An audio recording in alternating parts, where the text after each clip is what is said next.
edition of the Digital Download, which is is Ah, the longest running weekly business talk show on LinkedIn Live, now globally syndicated on the IBGN network.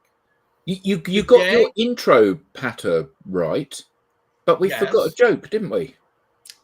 Well, I do have one prepared. We can't. No, don't worry. We're too late now. Have at it. That ship sailed. that ship sailed. Well, Yeah. I was flustered. We started a little bit late. Sorry about that. Yeah. But honestly though, did you hear about the first restaurant that opened on the moon? First restaurant that opened on the moon. No, I didn't. The food was fantastic, but there was no atmosphere. I thought you were going to say it was out of this world. Oh, great. Sorry. No, I appreciate it. Thanks, guys. Today, we are going to be talking about the hidden challenges of software design, especially for those of us with a non-technical background. We have a special guest, Brian Childress, to help us with the discussion. A principal technical advisor, software architect, and fractional CTO at Summit Labs, as well as a Techstars mentor, Brian has spearheaded numerous projects aiding early-stage companies in developing cutting-edge software products. But before we bring Brian on, let's go ahead and introduce ourselves.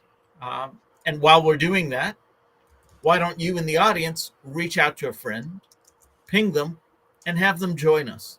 We strive to make the Digital Download an interactive experience. Audience participation is highly encouraged. Yes, So, please. With that, introductions. Adam. Hi, everybody. I'm Adam Gray. I'm co-founder of DLA Ignite, and I'm delighted to be part of this group of exceptional individuals. You know, the fun of these broadcasts, and you as well. Yes. The fun of these broadcasts and the debates that we have and the things that we learn, certainly the things that I learn, I just find incredibly valuable and rewarding. Adam, nobody said we were going to learn anything. Oh, that's a good point. Good point. But the fact that we do sometimes is a real bonus, isn't it? Absolutely. Thank you for that. Yeah. Welcome. Occasionally learning the odd dad joke. Yeah. It's very kind, Adam. I too enjoy these weekly therapy sessions. So I'm Alex Abbott, founder of Sapiro, creator of the Conversation Operating System, and I'm a proud partner of DLA Ignite, and looking forward to turning this into an exciting conversation on this wonderful Friday afternoon. Excellent. Hi, Sandy. Thank you for that. And I'm Rob Durant, founder of Flywheel Results. We help startups scale, and I am a proud DLA Ignite partner. So, thank you for that. As I said, this week on the Digital Download, we'll speak with Brian Childress. His extensive experience in software development and deep insight into the startup ecosystem make him an invaluable resource for anyone looking to navigate the complexities of tech in the business world. Brian, good morning and welcome. Yeah, good morning. It's great to be here, guys. Thank you for joining us today. We have another double door situation going on. Yes, Tracy and double as well. Tracy last week was, I think, at a mum's place, and there were two doors behind, and it looked like, is it the blue door or the red door we have to walk through? That's right. So is one a closet, or are they both doorways into different parts of the house? One's a closet. Yep. Okay. One leads to Narnia. Or which one? Brian, let's start by having you tell us a little bit more about you, how you got here, and then we'll jump into the topic for today's discussion. Absolutely. Yeah. So like you mentioned in the intro, my name is Brian Childress. I'm a fractional CTO and software architect. The journey to get here has not been a straight or smooth one by any means. I've spent the last 12 or 15 years developing software for healthcare and finance, consumer SaaS products that you may know and love. And, I've had an opportunity to work on a lot of different projects with a lot of different teams in a lot of different technologies. And I think all of that experience has really been really impactful for me. I've grown and learned a lot. I think we're seeing it. The technology is just super, super exciting. And I think that's what keeps me going every day, is just being involved and continuing to learn and see how we can use technology to solve everyday problems. Excellent. Thank you. So, Brian, I see posts and ads all the time for no code solutions. Apparently, even I can build an app. So, when I come to my IT team and ask, can we just implement this great idea that I have? It should be easy. Why are simple software solutions not as straightforward as they might appear? So you used two interesting words that we hear a lot in software. You said just and should, right? It should be easy. And unfortunately, it's not. Those are true four-letter words in the software industry, because there's a lot of complexity that goes into those solutions. There's a lot of concerns depending on the business or the industry that you're operating in around the type of data and where the data lives and who has access to certain types of data. What type of functionality do we need? How many users are going to be on the system and at what times, and all of those things kind of come into play for what is the solution that we're looking to do. And I think a lot of businesses struggle from that same sort of thing. I've certainly been in organizations where the IT team would say, oh, well, that's going to take 6 months for us to even have time to consider how long it's going to take. And it's a real challenge. And so what we see a lot of times is other members in the organization will build software solutions, typically on Excel, or, for those of us that remember, Microsoft Access and some of those platforms.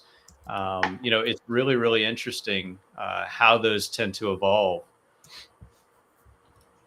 Access wasn't Access joining us a little bit late to the party.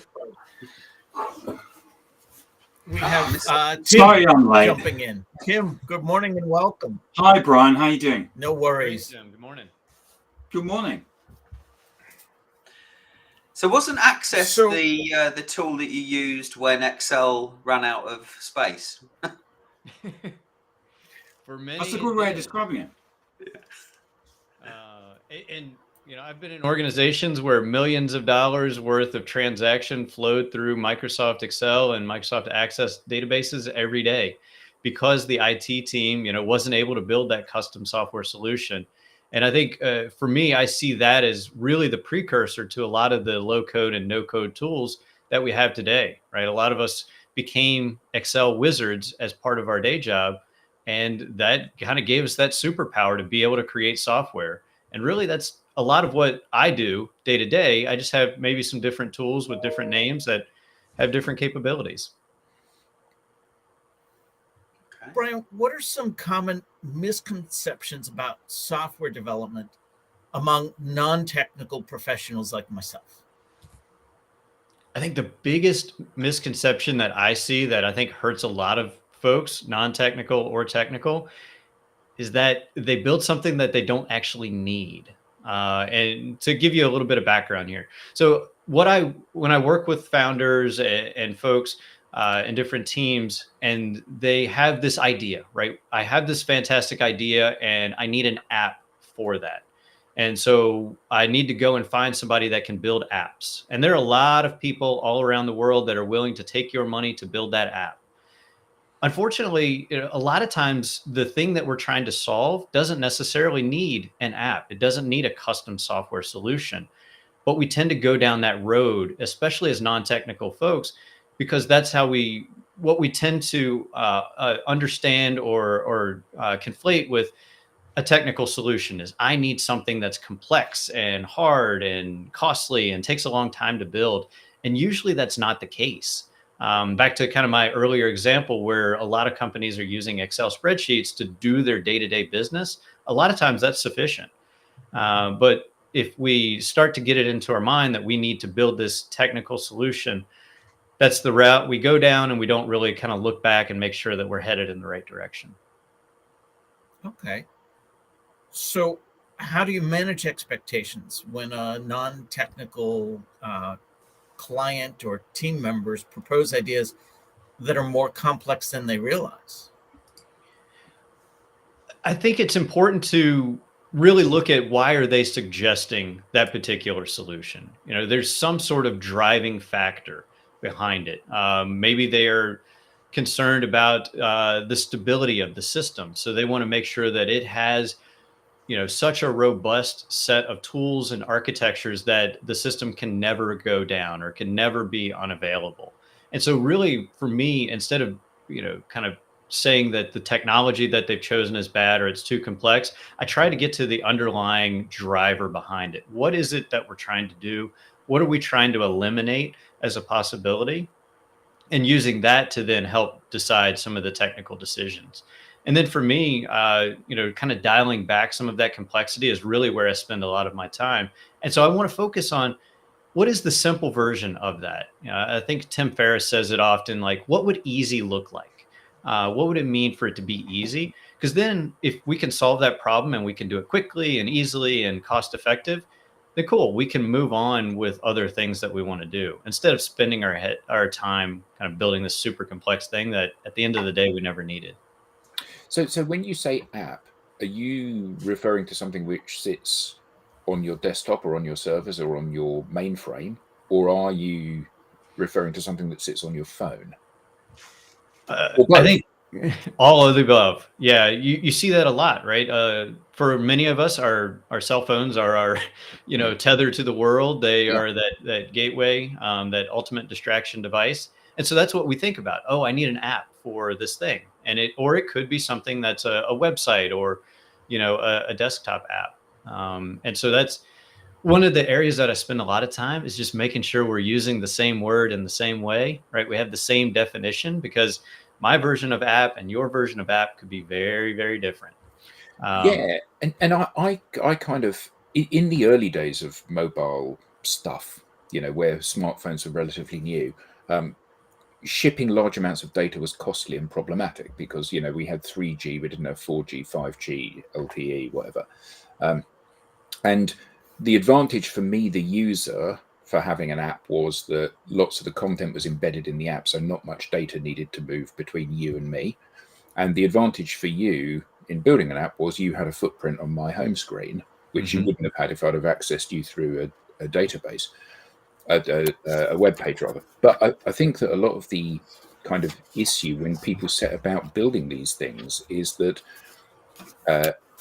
although we're not big into kind of like design and marketing and stuff like that, the problem is that people don't invest any thought, or often don't invest any thought, in how it actually works and how it actually looks.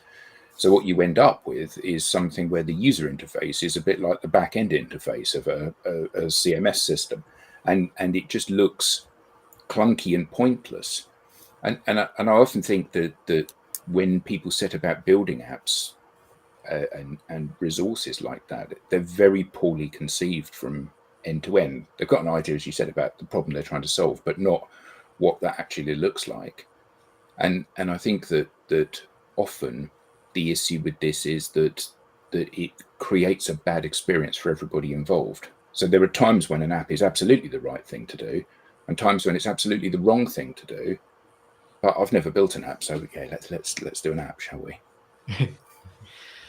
No, I mean, you're absolutely right. And many times we think, oh, I've got a problem. Let's start building an app. And then we just start building, right? We just start putting things together the way that we understand the problem, or the way that we want to solve the particular problem. And, that's how those, internal apps or those super clunky apps, like you say, come to be, right? We just start bolting on more and more and more functionality, and we don't, necessarily take time to either revisit, what it is that we're building, or start from a good foundation. So yeah, there can be a lot of confusion and a lot of just complexity that comes into those apps over time because we don't stop and kind of reflect on what we've built so far and are we going in the right direction. Yeah, so I'm a typical business person that might think to myself, let's do an app for this. Tim and I are in a board meeting, and I say to Tim, look, I've got a really great idea, mate. I think that we should build an app for the DLA product offering. And what is the process that we should go through in order that we don't invest a huge amount of time and money and effort in something which is bound to fail? Because Tim might be equally wowed by the idea of us having an app, or he might be the voice of reason, and he might say, well, what do you want to build an app for?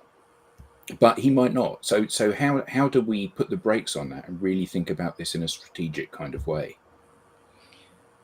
So there's a couple things. At first, I want to understand what is it that we're trying to do, right? Not we want to build an app, but I need to send out emails in an automated fashion once a week. That's the problem that we're trying to solve. How can we solve that? How do we solve that now?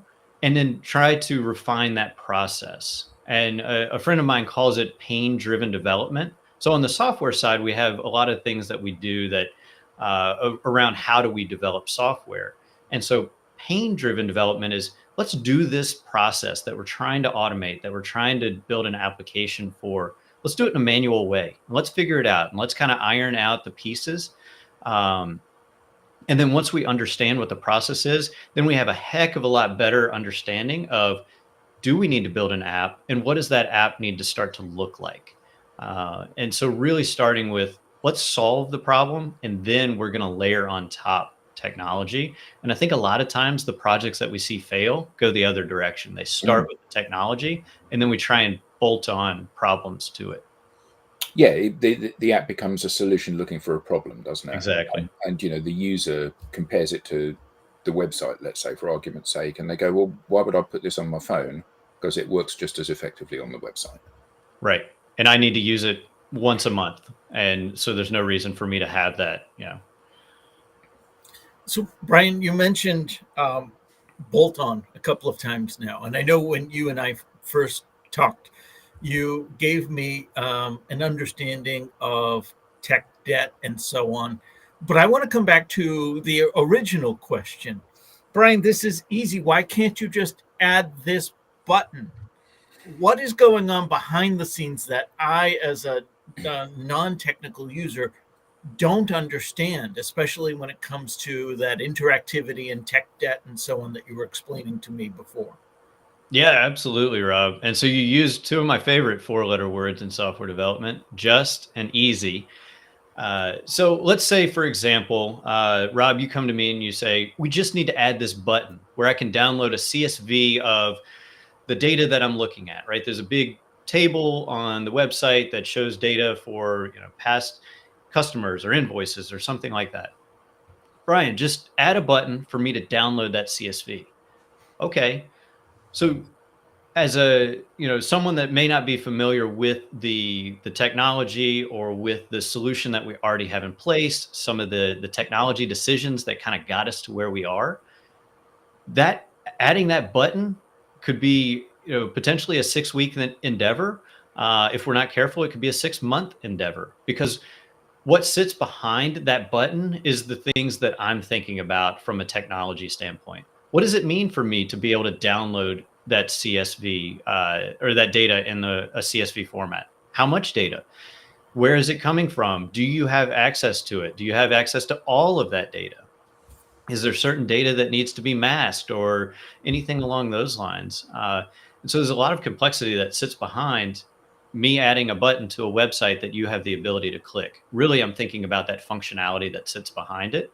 And that can really open that proverbial can of worms when we start to get into it. And technical debt can play a big role in what is it going to take to just add that button to the website. So you've both used the expression technical debt. You have to assume that everyone in this call is an idiot. So what does technical debt mean? What's the fool's guide to that? I wish I could give you a great answer. I think it varies across individual developers, across teams and projects. So typically, technical debt is something that is restricting us from continuing to move forward effectively uh, and safely. But a lot of times, technical debt, we use that as a big bucket on the technology side and just say, well, anything I don't like, I'm going to call that technical debt, because then I potentially have an opportunity to actually replace the thing that I don't like. It may not be bad. It may not, it continues to work and solve business problems, but I can't replace it unless I call it technical debt. And so I think that's where we hear a lot on the business side, man, we just are overburdened with technical debt. We just have so much. And really, it's anything that's not allowing us to serve our customers in an effective way. I actually thought of the board game Mousetrap when you were explaining it to me.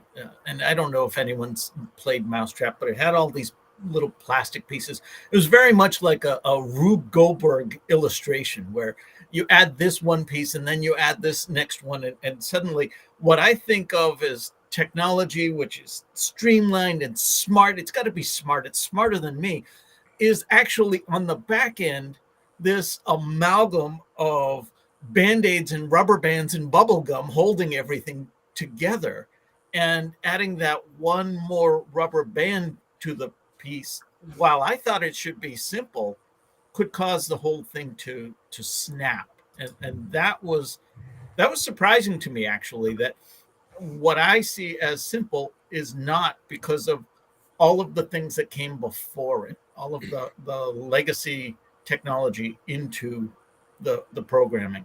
Am I off base? Am I just remembering a fun game from childhood, but nowhere near correct? It was a great description, Rob. Yeah. Well,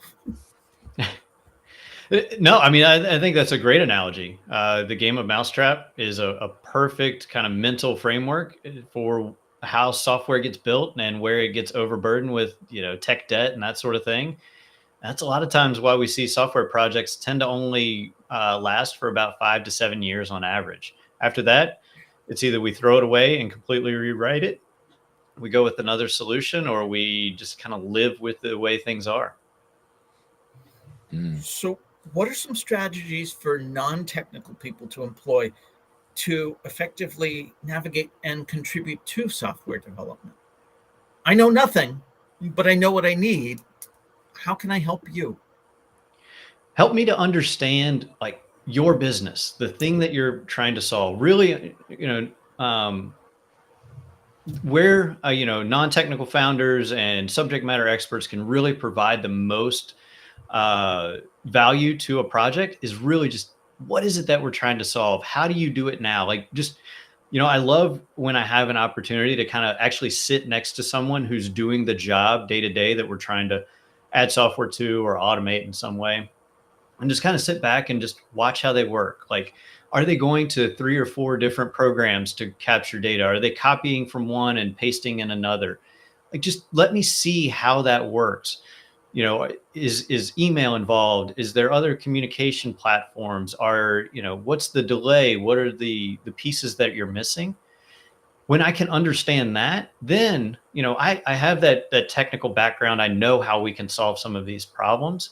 Then we can start to just layer on technology when and where it makes sense.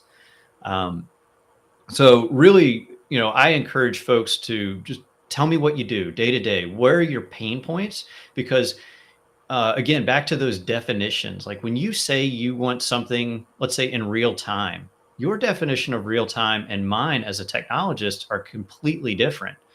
And if we're not careful, and I don't ask the questions of what do you mean by real time, or what do you mean by this particular word, then I'm going to take my assumptions, my lived experience, and put that into the software. And then it's going to go over budget, go over time, all of those sorts of things, and ultimately be the thing that you didn't need. So just let me ask a bunch of questions, and almost to an annoying degree, I think is where you can really be most helpful. Isn't there though the issue that, and I get what you say about you have to talk to the people that are doing the job about where are the pain points, where are the bottlenecks, how can that be streamlined. I think a potential challenge though that I see in that is that people don't know. And by that, I mean, they don't know what can be changed and what can't be changed. So a good example of this would be, 25 years ago when I was working in an office and somebody was preparing an invoice, they would say, initial site visit, space, £50. And then new line. And then they'd fill up the page with spaces because they didn't know about A, the tab key, and B, creating specific tabs or even decimal tabs for the numbers that were going to sit on the right-hand side of the page. And they would not have foreseen spaces as being an issue. It's just what you have to do. And it's only you as the expert that can look at it and say, well, actually, you can save 500 keystrokes in every single one of these that you ever produce by learning this technique. And I think that to a certain extent, we, particularly in such a fast-paced industry, we as a business are on the periphery of that industry. We help people in that industry, but we're not actually coders and whatever. And the issue with that is that we don't know what's possible and what isn't really. So how do you kind of help open people's eyes to what that utopian view of perfection could be? I think as technologists, a big part of my role is that education. And for technologists, the stereotypical, we just want to sit in our dark rooms with our hoodies and code all day. Not as many people in the industry are actually that type of person, and so a lot of us have the opportunity. And I think it's really in large part of our job to understand how can we work with folks that may not also be technologists, and helping them to understand some of those capabilities, some of those possibilities. And so, a large part of my job needs to be, how can I share, oh, here's an exciting thing. We have all of this internal data within our business, or we have this regular process that I see you doing, and it's taking you 15 minutes to put together. And with, some slight tweaks here and there, we can make that a much more efficient and even, much more productive solution, and just really bringing that to the surface. And so I think for me, I'm always looking for those areas and opportunities for efficiency, because that's what software is, right? It's making things more efficient and more, less error prone, and kind of eliminating a lot of that, just cruft around how we work day to day. And so, I take it as my job to try and find those little areas where we can improve day-to-day processes and efficiencies, and then bring that to. How often do you find that IT goes out to the field, visits the sales department, for example, or the marketing department, to just observe and recognize where there are opportunities? And who's the onus on for facilitating that? Is that the responsibility of marketing, for example, to reach out to IT and say, please come by and observe? Is that IT's responsibility to say, hey, we're going to regularly go out and meet with you to watch what you're doing? Everyone's already working 28 hours a day. When do they find time to do that? What should be done in that regard? It's To answer your first question, Rob, no, they don't go out enough, right? A lot of times, there's either a physical wall or a virtual wall where, okay, IT, stay over here and do your IT things. And then the rest of the company is going to be over here, making enough money to pay for you guys to do whatever it is you do. And I think what we're seeing, and I hope that we continue to see in the industry, is there's more of a shift where those software engineers and the IT folks are coming out and working directly with business stakeholders, and really having those conversations early and often. And I think really for me, from my perspective, the onus is on me as a technologist to go out and find those areas of efficiency, find those opportunities where instead of all of us working 28 hours, maybe we can reduce that down to 23 hours that we're all working, because I know what we can do with software let me show you ways that we can improve your workflow. And, it may be something very, very small and simple for me, from my perspective, but for you, that could change everything, right? That could bring 2 days back into every month that's now available for you to do other things. And what about the communication gap? We've just in this conversation used words differently. And kudos to you for recognizing when my definition of real time and your definition of real time were two completely different things. But how do we go about intentionally defining these things without seeming to talk down to the other party? That's a really, really tough one. It really is. And both being the one presenting information and the one receiving information, I think we have to really come into the conversation with the expectation that, hey, we're all trying to row in the same direction. We're all trying to solve the same problem and serve our customers the best that we can.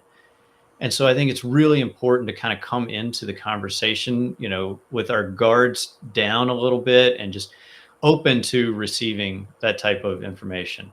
And for me, I like to be the dumbest one in the room. I like to ask the questions that I may know the answer to, but I want to make sure that the folks that may not feel comfortable asking the questions will at least hear the answer. And so when we throw around a lot of terms or TLAs, 3-letter acronyms, and we assume that, oh, well, everyone in this room, virtual or physical room, knows what that means, right? Because we've all been in the same industry. No, we haven't. We don't all have that same experience. And so, I will be the one that will take that hit to my ego or whatever it may be to ask those questions so that I know that we're, hopefully on the same page.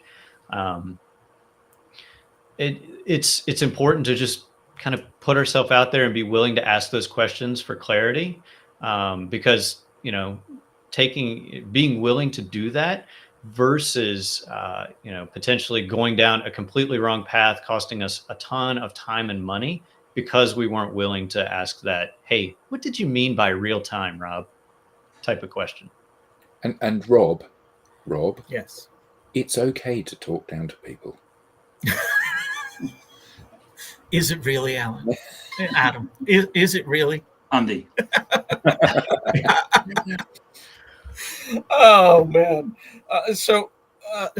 Brian, how do you balance pushing for innovative solutions while keeping projects practical and grounded in business realities on both sides of that equation, really? How, from a technical point of view, would you do that? And then maybe give some insights for a non-technical person advocating for their side of it. As far as like continuing to really, because at the end of the day, what we're trying to do is to solve business problems, right? In order for the business to be successful, we're trying to bring in automation and software and technology. And when the business is successful, you can continue to pay my big fancy software engineering salary. And so we have to really focus on solving those problems. And I really want to make sure that we are also innovating. And so that's where, as technologists, again, kind of part of my job is to see where those new and evolving technologies are going. What is coming out in the industry? And then, I treat it like an engineering problem. How can I we'll use the technology of the year here, AI. How can I bring AI into my organization? Right? There's a lot of things that we may be able to streamline or improve by bringing that technology into the organization. Now, we have to be very careful because some of those leading edge and bleeding edge technologies, as fast as they come into existence, they can also go away. And so we have to be very careful about what we bring into the organization and what we kind of build our business on top of, or our business processes. So it's a very, very delicate balance, but it always has to go back to what is the problem that we're solving for the business, and are we doing that in the best, most efficient way? If it's going to take me 6 months to implement something that's clunky, then I didn't do my job. And so I take a lot of ownership as a technologist to make sure that we're pushing in the right direction. And what about pushing back? What about the non-technologist that comes to you and says, Brian, AI is everywhere in sales. My sales team needs more AI. Can you get us some AI, please? As though you were walking just down the grocery shelves and on the cereal aisle. Oh, let me add this to the An AI that shopping cart. prevents me from spilling my tea on my desk. Right? Yeah, well. Oh, it's coming. It's it'll be out next year. There's a lot of for me, I want to understand why. And so, asking the 5 whys of, okay, what is it that you're trying to get out of that? When you say you want AI, do you want AI so that you can put it on your website that this is an AI driven solution? That's a different AI than, I want to streamline the content that we put together for our newsletters that we send out, or blog content or something like that. So really trying to understand, okay, when you say AI, why? What is it that you're looking for? Right? Because there's some sort of driver behind that. And a lot of times, I think as technologists, we don't ask why enough. What is it that you're trying to solve? And so it's like, ooh, we get to add AI. And then you just kind of go off into your little cubby hole and add a bunch of stuff that didn't actually need, but it cost a lot of money and cost a lot of time to get there. And that's, I think, when we hear that, I think it's like 70% on average of software projects fail. I think it's because we hear those terms, right, and we add it into a project and you didn't actually need it. We heard the same thing, I don't know, 7-8 years ago with blockchain. Everything needed blockchain. Nothing needed blockchain at that time, right? There were very specific use cases where it made sense, but there were a lot of projects that added it just because it was new and shiny. You said 70% fail? Yeah. I'm surprised it's so low, frankly. Depending on I'm which actually article surprised you it's so high, because I worked for an enterprise level organization that was regularly rolling out this software development and that software development, and not a one of them failed. Now, we stopped using them within a month of training, but they were complete successes. Just ask the IT team and the project sponsor. I guess your definition of success and mine might be a little bit different, Rob. That could be. But I think that there's a very real risk that development of bespoke software enhances the problem rather than the solution. So you spoke earlier, Brian, about email marketing automation and stuff like that. That'd be a great example of this. So, and we're seeing it at the moment with the advent of AI helping people to rewrite things and create more effective, I use the word in quotes, more effective scripts. And the problem is one of an overwhelm that everybody gets from this kind of communication. We all are looking for a solution, but the solution is one of how do we stop this influx of email that we get, because it's an interruption to all of us. And often, your idea of you've commissioned this tool which is going to enable you to send more emails that are more targeted, and then you start to do that, and then Alex says, well, actually, Brian's got this great idea and he's sending out more emails now and they're more targeted, so I need to have that as well. And then Tim decides he needs to have it, and then Rob decides he needs to have it. So now the problem is that I'm receiving 4 times as much email. And actually, the problem was never how many emails you send out. The problem was that the people don't know who you are, so they never consume the emails. And, I think we see that time and time again where, so we've had a clinical psychologist on this show, and she said humans are hardwired to be lazy. Mm-hmm. If it's easy for you to walk the short route rather than the long route, you'll walk the short route. And I think that often, things are commissioned as a shortcut, a silver bullet, a magic button, an easy button that will make everything work more effectively. And many times it just enhances the issue, doesn't it? Oh, absolutely. Yeah. So now if I'm receiving 4 times more email, then I'm just going to use the AI to filter out those emails that I'm not reading, right? So I'm using one tool to fight the other. But no, you're absolutely right. So how do you balance those two things? Because and I know that the challenge that every company faces. So if you think about your company, so you help organizations make develop software to solve specific issues. The more of those you sell, the more you're able to build people. That means your company is more successful. I'm saying your company, but this is true of every organization out there.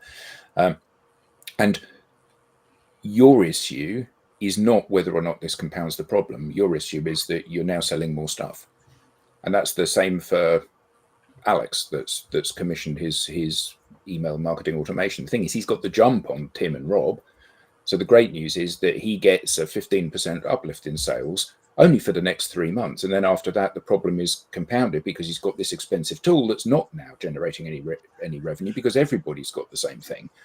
And it isn't part of the issue that it's very easy to copy stuff. It's very easy for me to look at what you're doing and develop something which is broadly similar. And in fact, standing on the shoulders of giants and all that, may be even better than the product that I'm copying.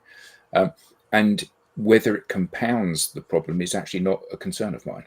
What is a concern of mine is, am I going to get paid this month? There's so listening to you talk about marketing automation. Let's say the MarTech umbrella, and to Brian, your point about building or buying tech as well in this case to be more efficient. I feel like we've seen this evolution, particularly in the marketing software space, where these tools were designed and built to make people's lives more easier, more efficient. But now we've reached this point where there are so many applications. There are so many applications that one brand might be using, 70 or 100 different applications with so much overlap that actually, as a whole, like for little tasks, there might be a lot of efficiency, but as a whole, it's creating a whole lot of inefficiency and challenges in terms of making customer data actionable from one platform or one application to another. And at what point do we say enough is enough? It all needs to be, thrown away and we start again. And to add to that, how much leeway, how much input does IT have in that? The businesses come to you and say, we want this. Yeah. How much opportunity do you have to push back? And to say, no, you don't want this. Yeah. You really don't. I'll give you an example. I worked in a call center once where because we were in a call center and we logged into our computers and logged into our phones, they knew every second of every day and how we spent it on break, on calls, on hold, on this, on that. And they had this one report, the Every Breath You Take report, where they could report on everything a representative did. Was this compiled by IT because of the novelty of, look what we can do? And sometimes I think there's that novelty aspect in IT and development.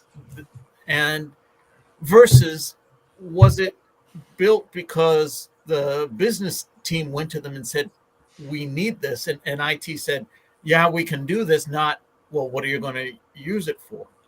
I mean, the lesson for me with that report was, just because you can measure something, or in IT and novelty, just because you can do something, doesn't mean you should.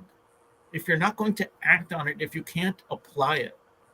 So I come back to, how much leeway, how much pushback does IT have? How much say do you have in that process? Or are you just tasked with executing?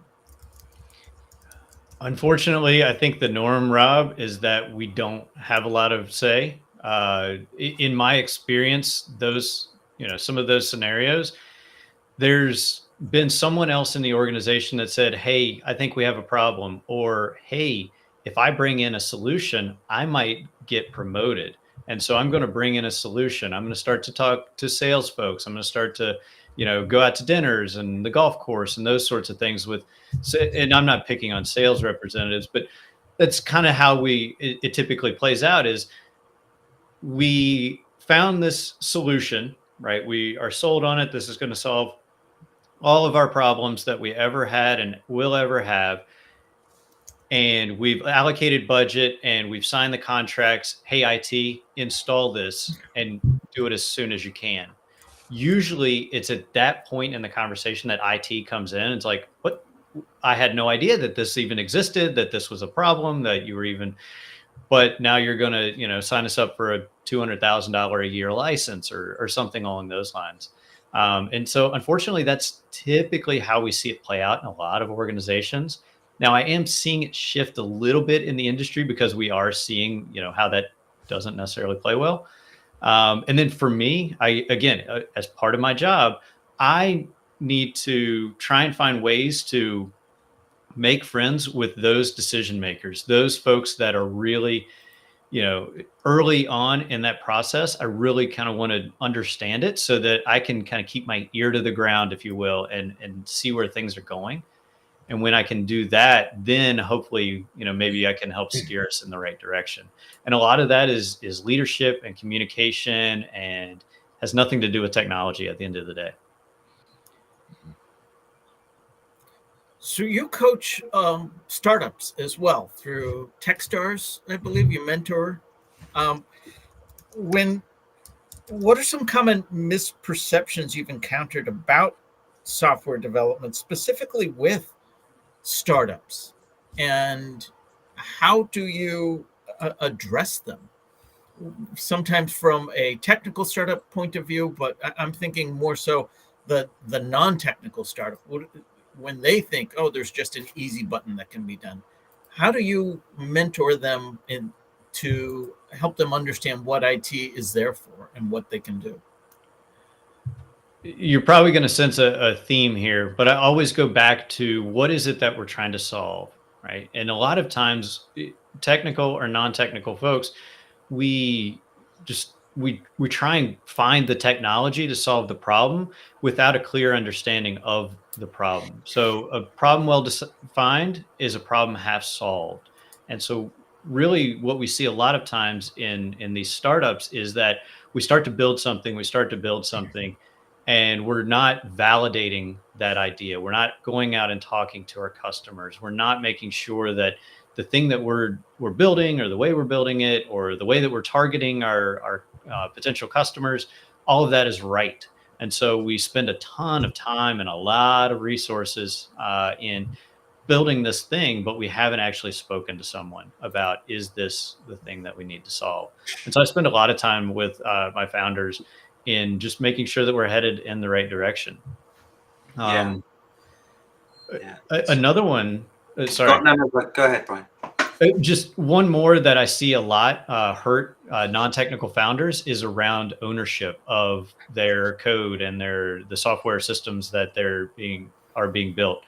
Especially if founders go out and hire a freelancer or hire a development agency, and they don't maintain ownership, they can be in big trouble. The startup that they're, everything that they're building it on, that software can go away. They can completely lose access to something that they've paid all sorts of time and money to build. They can completely lose. And so we see that a lot, unfortunately. I just wanted to, I think there's a problem with my LinkedIn pairing with Restream, because I noticed there's a couple of comments, not quite sure when they were made, but because, this show is really about the audience, I wanted to give them a shout out. So Andrew Rice, who's been a guest on the download previously, he works in cybersecurity. He was saying the ball of mud that never gets rebuilt for fear of breaking. I've seen this in a number of industries. They prefer to write a wrapper around it. Does that mean anything to you? Absolutely. Yeah. Yeah. You hear spaghetti code, big ball of mud. Those are very common analogies for a lot of software systems that we get to work with every day. You get the joy of unraveling. Yeah. Yeah. We usually just kind of brush it to the side and then build something new and fancy next to it. Yeah. Or like he says, a wrapper. Yeah. Yeah. And then David Todman, a fellow at the ISP, works within sales and marketing training. He says, interesting as an engineer by original education, we have a new product/application process like stage gate to refine and define a new product or process to ensure fit for purpose and commercialization. Nice. Yeah. Cool. What Thanks, David. can you put that in English? Yeah, I was going to say. Oh, what was he saying there, Brian? Really, I think we're seeing this a lot in organizations, especially bigger organizations. It's almost a justification for what is it that you're building. So instead of kind of just giving a team of developers time and money to kind of just go off and solve these problems that may be half understood, there's really like we're spending more time up front to understand what is it that we're building, why are we building it, what's the business justification, and how can we tie that to a return on investment? What is that ROI that we're expecting? And us paying $1 million or $2 million, which is very, very common for most enterprise internal applications, is it worth that return on investment? What are we going to see from that? And it may or may not be. And so then a lot of companies that I've seen, they'll use that as a driver for then asking the question, well, what do we need? What is the easier solution that gets us to the same point? That's how I took it. Hopefully that's right. Yeah, I assumed that there would be some sort of minimal viable product, and there would be a. Do you mean an MVP, Tim? An MVP. Sorry, am I supposed to talk in? No, we don't want TLAs. And, so I assumed there might be, you'd start off with maybe a minimal viable product, and or do a sprint, and at that point work out whether you want to do it or not. Mm-hmm. Enter the stage gate. Yeah, to see who wins. You do a sprint to see who wins, and then whoever wins. Alex, you do a sprint to win. Isn't that what something arranged by procurement? So, Brian, for non-technical professionals interested in gaining a better understanding of software development, what learning resources or strategies might you recommend? I mean, we kind of talked about it a little earlier. We're almost overwhelmed by the amount of content that's available. I'm a big proponent of podcasts, YouTube University, if you will. So really going out there and finding great information, really starting with, almost like a dummy's guide to, kind of fill in the blank type of technology. Really looking and doing some Google searches. There are a lot of great articles. I don't have any that kind of come to mind as like the primary ones, but I would start to look for podcasts and YouTube videos and books and blog articles that really speak to a non-technical person. And a lot of what you're going to see is an analogy between what do we experience in real life and what is the technology term that we're kind of hearing all the time and often confused by, and kind of bringing those two together. If you find a resource that has that kind of translation, those are really, really powerful. Brian, this has been fantastic. Thank you very much. We really appreciate your insights. You were able to dumb it down for me. Thank you for that. I understand, well, most of it anyway. But how can people find out more about you? How can they get in touch with you?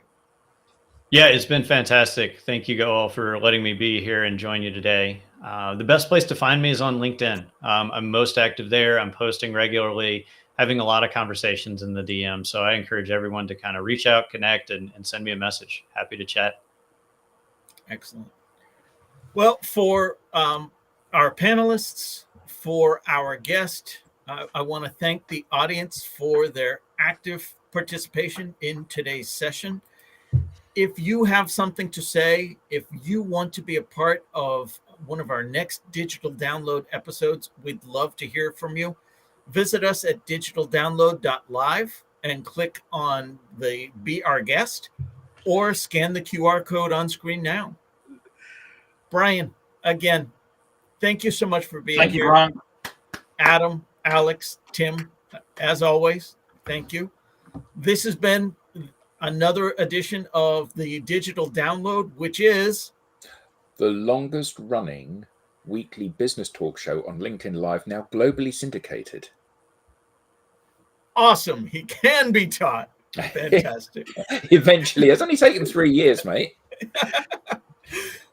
Thank you all very much, and we will see you next time.